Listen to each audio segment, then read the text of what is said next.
Welcome to DNL. आज की top defence headline कुछ इस प्रकार। इंडिया ने एक और बड़ा टेक्नोलॉजिकल लीप लिया है। Hypersonic missile test, precision rocket deals और ड्रोन वॉरफेयर में रैपिड प्रोग्रेस। और साथ ही फाइटर जेट प्रोडक्शन और आर्टिलरी मैन्युफैक्चर में भी इंडिया फुल स्पीड पर काम कर रहा है। तो चलिए शुरू करते हैं आज की सबसे बड़ी और टॉप डिफेंस न्यूज़ से। डीआरडीओ की ध्वनि हाइपरसोनिक मिसाइल के लिए एक नया नॉटम इशू हुआ है, जिसका टेस्ट रेंज लगभग 1680 किलोमीटर तक एक्सटेंड किया गया है। ये सिर्फ एक मिसाइल नहीं है, ये एक हाइपरसोनिक ग्लाइड व्हीकल है जो हवा में ही जिगजैग ट्रेजेक्टरी को फॉलो करता है। इसका मतलब यह है कि ट्रेडिशनल एयर डिफेंस सिस्टम इसे ट्रैक और इंटरसेप्ट करने में काफ़ी स्ट्रगल करेंगे। इस डेवलपमेंट के साथ इंडिया अब उन चुनिंदा देशों के इलाइट क्लब में शामिल हो गया है जिनके पास हाइपरसोनिक टेक्नोलॉजी अवेलेबल है, जैसे यूएस, रशिया और चाइना। दोस्तों, आपका एक सब्सक्राइब हमें नेक्स्ट वीडियो बनाने का मोटिवेशन देता है। अगर आपको ऐसा डिफेंस अपडेट पसंद है तो अभी सब्सक्राइब करो। मिलके 1000 का टारगेट कंप्लीट करते हैं।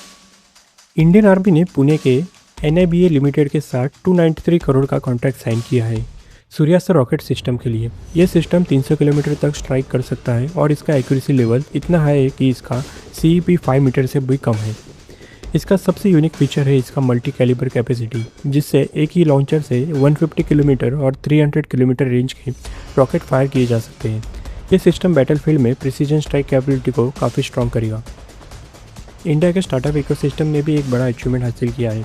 गुजरात की इनसाइड FPV कंपनी ने मिनिस्ट्री ऑफ डिफेंस का ऑर्डर सिर्फ 60 डेज के अंदर कंप्लीट कर दिया। इन्होंने कामिकाज़े ड्रोन डिलीवर किए हैं जो -35 डिग्री जैसे एक्सट्रीम टेम्परेचर में भी काम कर सकते हैं, जैसे सियाचिन ग्लेशियर।